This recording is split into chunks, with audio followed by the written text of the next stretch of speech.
the church can do a better job modeling how to confront confrontational people. Of course, that is easier said than done. The American Religious Town Hall meeting is now in session.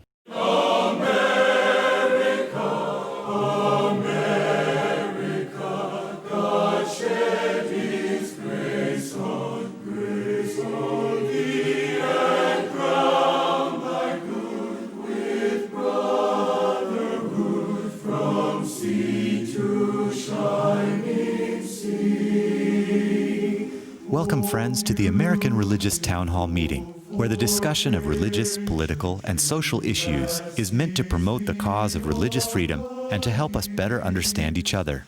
And now, here's your host and moderator, Pastor Jerry Lutz. Thank you. I would also like to welcome you to today's program, the American Religious Town Hall meeting. We've gathered around this table to discuss the issue that was presented to you just a few moments ago. Before we meet our guests, I want to give a special welcome to you if you happen to be here for the very first time. Welcome to the Town Hall. Now let's meet our guests. We'll turn to the gentleman to my right, and each one will introduce himself and herself as we go around the table and say a little bit about what they do. Bishop. I'm Bishop Michael Olson, and I am the Bishop of the Roman Catholic Diocese of Fort Worth, Texas. My name is Mel ROBECK. I'm Senior Professor of Church History and Ecumenics at Fuller Theological Seminary in Pasadena, California, and I'm an Assemblies of God minister. My name is John Peterson. I am an Episcopal priest, and I'm canonically resident of the Diocese of Washington, D.C. I'm ANDREA LUXTON. I'm president of Andrews University in Berrien Springs, Michigan, which is affiliated with the Seventh-day Adventist Church. Hi, I'm Carl TROVALL. I'm the Richard J. Dinda Professor of Lutheran Identity and Mission at Concordia University in Austin, Texas. I'm Tony Matthews, and I'm the pastor at North Garland Baptist Fellowship in Garland, Texas. Well, thank you everyone for being here today. As I said earlier, you're experts in your field. That's why you're here today. Glad you've taken time from your busy schedule to join us. Let's get right to our program. Recently, there have been several articles addressing the lack of civility in America. Civility has been defined as, quote, the action of working together productively to reach a common goal. Civility, however, seems to have been replaced with confrontational attitudes. The editors for the Weekly Standard write about the politics of confrontation. They suggest this, quote, confrontation politics might feel good, but we suspect it won't produce long-term success, close quote. The country has witnessed confrontational actions and reactions of leaders, such as the recent war of words between President Trump and Congresswoman Maxine Waters. Unhealthy confrontation, however, is not uniquely aligned with politics. The lack of civility is seen in our homes, communities, and churches around the country. Pastor Rick Warren said, and I quote, in America, we've got to learn how to disagree without demonizing each other, close quote. And moreover, in his book, Caring Enough to Confront, Dr. David Augsburger uses the term care-fronting. In care-fronting, the overall goal is to attain and maintain effective, productive working relationships, even when you disagree. Is it time to keep in mind that, quote, important issues is not what the conflict is about, but instead how the conflict is handled, he suggested in his book. Could care-fronting be one key that unlocks the door to having more civility among Americans in general and Christians in particular? There are three questions I'd like for our panelists to consider today. First of all, what does the Bible say about handling conflict? And are there biblical models to which we can look? Second question, what is the best way to handle anger, which many times leads to confrontation and incivility? And then finally, is care-fronting always the proper approach? Or are there times when one has to, as they say, fight fire with fire? Let's go now to those who helped to begin our program with opening statements. And Dr. Matthews, you were first. So tell us more about your comments and your opening comment and what you think on this subject. Yes, the opening comment, the church should do a better job modeling how to confront confrontational people. I want to first say that conflict is healthy. I think it depends on how you handle conflict. And as human beings coexisting with each other, and interfacing, interacting with one another, we're going to have conflict. So conflict exists. how we handle the conflict is very crucial, as you mentioned in your statement. I read the book, Caring Enough to Confront, years ago, and I thought it was a really good book. And the author defines carefronting as uniting love and power, and carefronting unifies concern for relationships with concerns for goals. And then he says something very intriguing. He says, so one can have something to stand for, which is the goal, and someone to stand with, which is the relationship, without sacrificing the other. And that's a great art, and it's something that the church should model. We mentioned the recent war of words between President Trump and Maxine Waters. I thought it was just it was underwhelming to watch that. And I will say that leaders should model how to interact and speak with each other. We prayed that our president would do a much better job in that area, and all of the mayors and congressmen, congresswomen, they should model these things. I will say that the church should be the first organization or organism that models that. So there's another wonderful book that I read years ago, Getting to Yes, by Fisher and Urey. It was part of the Harvard Negotiation Project, and they have a great insight on how to negotiate and how to handle conflict. And I'll say more about that later on. Thank you very much. And now, Bishop Olson, you also made a comment to begin the program. Some more thoughts on that. Oh, I underscore everything that Reverend said. I would say it is easier said than done, and what I meant by that is this is very countercultural, which is precisely where the church should be in renewing a culture and evangelizing a culture. I think particularly is I always turn back to Isaiah with "Come, let us reason together," right? And that's an important thing to do, at least the willingness to reason. I think in our culture today, though, too frequently, it's an age of activism, which is destructive, all right, where it's not prophetic, which is to preach God's desires for his people, but it's destructive and tearing down. And even in church services where people are shouted down or where there's violent actions like that requires a response, that is sometimes hard to measure in the midst of the conflict itself. I think that we have to listen before we speak, and I think a very important point that we often neglect is that good people can be mistaken. All right, and that also good people can be right, and everyone does have a point. However, ultimately, there has to be a consensus as best as one can come to, and how we get to that is just as important as getting to it. I'd also add social media, I think, it's an interesting thing because it has the allure of privacy, or it has the allure of it's just someone thinking, on their phone. And it's not. I mean, and so I find that people will say the most horrible things about other people on social media. And then in my own life, when I meet them, I'm like, I saw what you tweeted, would you like to talk? And they go, well, how did you find that out? And I said, well, you tweeted it.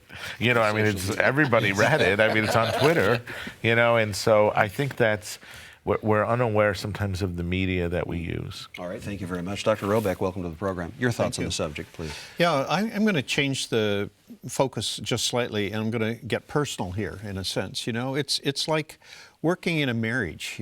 My wife and I have been married almost 50 years. And you don't stay married if all you ever do is confront. You have to carefront. It's built on a context of love, a commitment, the idea that we're going to make this work no matter what. And I think we have found really, we've been very fortunate, very blessed in the relationship that we have with one another, and the amount of trust that has been built over the years as a result of caring and being willing to confront. My wife confronts me quite frequently, but she does it always in a loving and kind way, in a way that I have to pay attention to.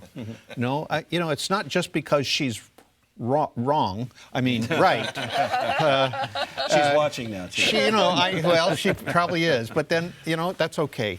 She knows I love her, and that's the issue. There was a period in my life where I had people confronting me. They didn't confront me directly. They went to larger audiences and spoke evil against me. That was really hard. So I wrote them a letter and I said, I think we need to have a meeting. And I went there and we spent 3 hours together. You know, Jesus says that if you have aught against your brother or sister, or if someone has aught against you and does damage to you, go to them. Start there. If that doesn't work, then bring 2 or 3 others. If that doesn't work, bring the larger body of the church together and deal with it there. So the problem with social media is it's all of a sudden out there for everybody. It's not there for the individual that needs the care and the love. All right, thank you. Canon Peterson, your thoughts on the subject, please. Well, I appreciate what Mal has shared, because obviously at the very basis, the first bottom line of all this has to be trust. And that trust has to be able to be established. President Obama at the National Prayer Breakfast in February 4th, 2010, said something I'd like to be able to share with you. It seems like we're unable to listen to one another, to have at once a serious and civil debate. At this erosion of civility in the public square sows division and distrust amongst our citizens. It poisons the well of public opinion. It leaves very little room to negotiate with the other. It makes politics either an all or nothing sport, where one side is either right, always right, and the other side is always wrong, when in reality, neither side has the monopoly on truth. And it seems to me that what we have here is a distrust of the other side. If it's the spouse, if it's the church, if it's the government, if it's public civil society, if it's the Twitter, whatever, there's this lack of trust that has been eroded within our civil society today. All right, well, thank you. Dr. LUXTON, your thoughts on the subject, please. Yeah, well, when I read this, it reminded me when I was younger of someone I worked with, a church leader, who was hugely under attack, unfairly, unreasonably, and there was a lot of anger and vitriol attached to the attack. And I listened to it one day, and I was there with him, and it was very much in his face. I said, and he's always reacted with calm and thoughtfulness and responsiveness to the other individual. I said, how do you do that? And he said, well, there's like a switch goes on my head when someone does this to me, and the switch goes and says, I wonder what's going on in that person's mind and how can I help? That to me was a very interesting concept. Second thing I wanted to mention is just the story of Abigail in the Bible. I think she's a wonderful example of carefronting, the way she approaches David. And go and read that story if you don't remember it. But I think she goes through a whole way of responding to David, which is a great example of this. All right, thank you very much. Dr. TROVALL, your thoughts on the subject. I was actually thinking of David too, and I was thinking of Nathan's confrontation and how Yes, he good doesn't one. really come at him with the issue. He comes at him with a story, and then he just waits for David to react. And I'll let everyone read that one too. But of course, David responds to the story and is angry at the injustice of what happens in the story. And then Nathan says, "It's you." And I say that because my wife has done. You speak of marriage. I mean, this is where we have the most intimate, right kinds of conflicts, and it's ongoing because it's the nature of human relationships. But my wife has done the same with me. She's told me a story, and I go, "Well, that is so wrong." and Thou art the lo and man. behold, yes, yeah. I mean, and the strange thing is that stories are off. I mean, I think why they're effective, and I think Jesus does this in his ministry too. He asks questions and tells parables, right? Because those things draw us in. They don't repel us. I mean, going right at an issue directly may be the most effective way in certain things, but honestly, I think it begins with respect, with empathy, with asking questions, trying to understand another point of view. Some humility as well. A tremendous humility, right? Yeah. I mean, Gottman, I know in his study of marriages at Breakup, he said it isn't conflict that destroys marriages. It's the lack of respect that a couple has for one another when they are in conflict that destroys. And Yes, Dr. also, could it be one reason be for folks not confronting is that they equate that with weakness? Or sin.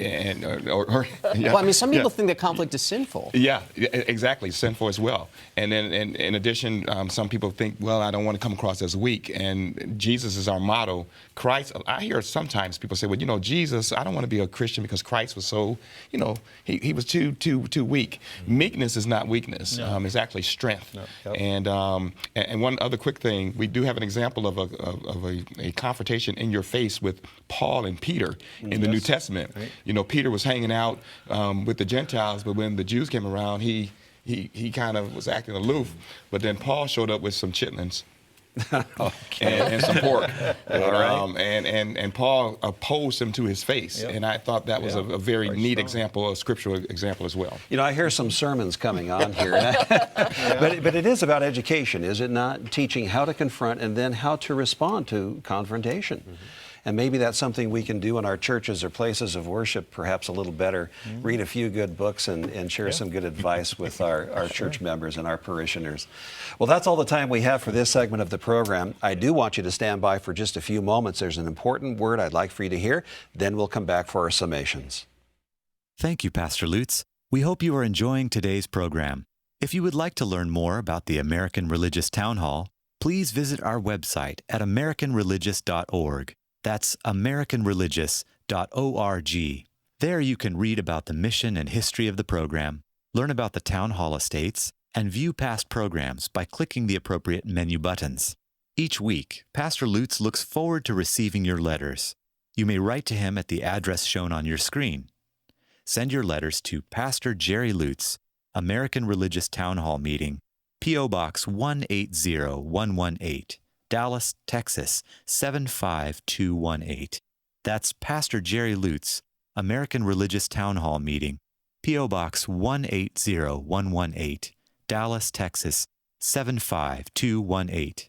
Thank you for writing, and thank you for watching. And now, back to you, Pastor Lutz, and today's closing statements. Thank you. Welcome back. I'm glad you stood by for this part of the program because now we're going to go to the summations. Before we do, I would also like to encourage you to go to the website to look at some past programs there, learn more about the estates, and you can also send us cards and letters suggesting future program topics. Let's go now to our summations. Your first, Bishop Olson. I think respect and honesty are absolutely essential when having to confront an issue or a point of disagreement. Without respect, there's really no authentic love, and without honesty, there's really no access to the authentic truth. I think, though, also that listening must be the first stance of any person, and then followed by honest communication. All right, thank you very much. Canon Peterson, your turn. I think it's important that we are reminded that the word civility actually comes from the Latin word civis, and that means citizens. And how do we as citizens interact and relate to each other is the critical issue. And how we relate in the workplace, how we relate in our homes, how we build our trust, how we respect each other, and the type of compassion that we might be able to show to be able to strengthen those types of relationships. All right, thank you very much. Now, Dr. Trovall. Yeah, it's a cliche, I think, at this point, but I still like it because it communicates very clearly kind of what we're talking about. People don't care how much you know until they know how much you care. And I mean, you've repeated that, and honesty, respect, right, compassion, love, all of these things. I mean, that being there for the person who you're with is so critical. And to be there in their place and think about it, even as you do have healthy disagreements. All right, thank you very much. Dr. Matthews. Yes, one of the questions talks about the best way to handle anger. And I want to leave this with our listening audience. Proverbs 16:32 says, "He who is slow to anger is better than the mighty, and he who rules his spirit than he who captures a city. So next time you get upset with someone, say, I'm slow angry with you. Not I'm so angry with you. I'm slow angry. with an L. We got to With an make L. sure to put that in there. Slow and a W on the end. Okay. Good counsel, good advice. Dr. Luxton, please. I think one of the problems is that we're in a society where it's very important to win. We don't like feeling that we're on the losing side. We don't like feeling that someone has put us down without us having a response and a repartee, and we're worried about how things look. And so I think that is part of the reason that we have this confrontational attitude. We respond ad hominem to ad hominem comments to us. So we attack the person. We do everything we can to kind of get back. And I think even with this carefronting attitude, we need to be careful that we don't see this as just a technique. Yeah. Right? Let's find a technique now to still win. Right? I think if we're doing that, we're really, really not going to get there. So what we really have, it really is about an attitude. An attitude that, which many of you have said, an attitude of genuine care for the other person, of listening to them. And hey, maybe we're going to discover we're wrong. What a surprise. And I think when we have that attitude, we can really move forward in a constructive way.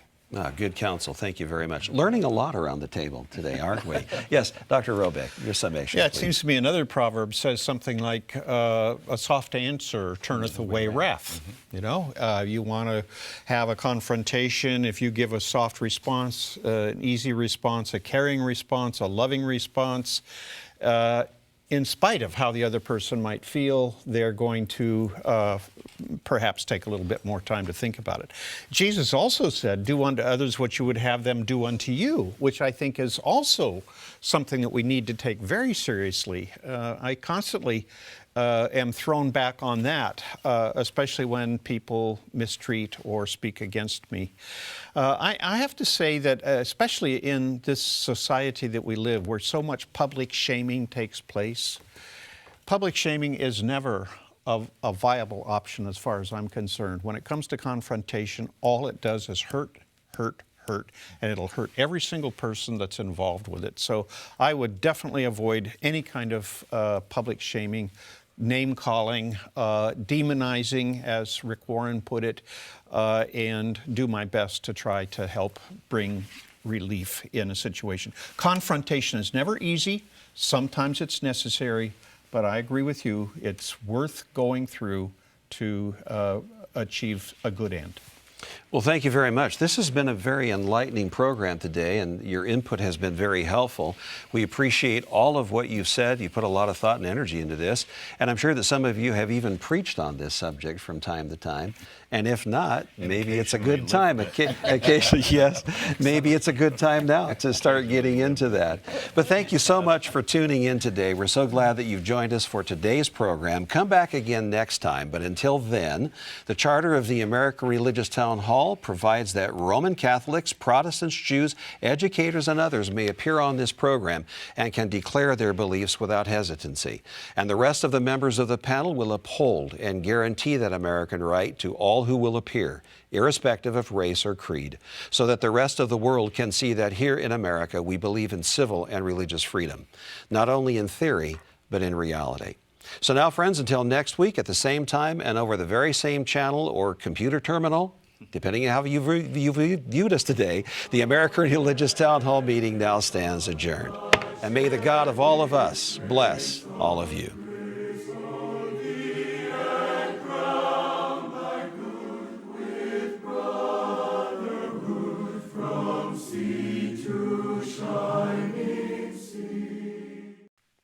The American Religious Town Hall meeting is now in session.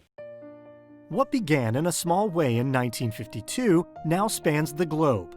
The American Religious Town Hall meeting is a weekly televised series that strives to uphold and enhance religious liberties, American freedoms, and civil rights. Specifically, the American Religious Town Hall meeting is dedicated to the preservation of basic American civil and religious liberties, including freedom of speech and freedom to worship God as one chooses. The American Religious Town Hall Meeting fosters a spirit of unity among all religions and encourages interfaith understanding in an atmosphere of cooperation without compromise. Another goal is to educate the American public regarding varying viewpoints through this weekly worldwide television broadcast. Airing since January 1952, the American Religious Town Hall is one of the longest continuously running TV ministries in the country.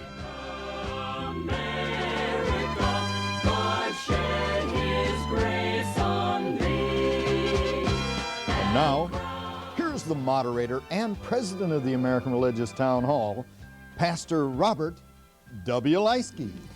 Thank you, Larry, and it's my happy privilege to welcome all of you to another session of the American Religious Town Hall. Panelists represent a wide spectrum of religious viewpoints, from Protestant, Catholic, and Jewish clergy, educators, and others. Spontaneous exchanges relating to religion, ethical, and social issues are encouraged. We do need to speak as Christians to the issues. I don't believe there is such a thing as an adult church. And I don't think there is such a thing as a children's church, technically. I think the church is the whole people of God. If we cannot take care of the stranger outside of our borders, we've lost our compass. Under direction of a moderator, topics are introduced and contrasting views are shared openly, exemplifying the American values of freedom of speech and fostering understanding between people of all religious and philosophical viewpoints. The American Religious Town Hall Meeting does not propose total agreement or compromise among belief systems, but rather seeks to provide an arena by which varying views can be peacefully shared, analyzed, and discussed. Thank you for watching.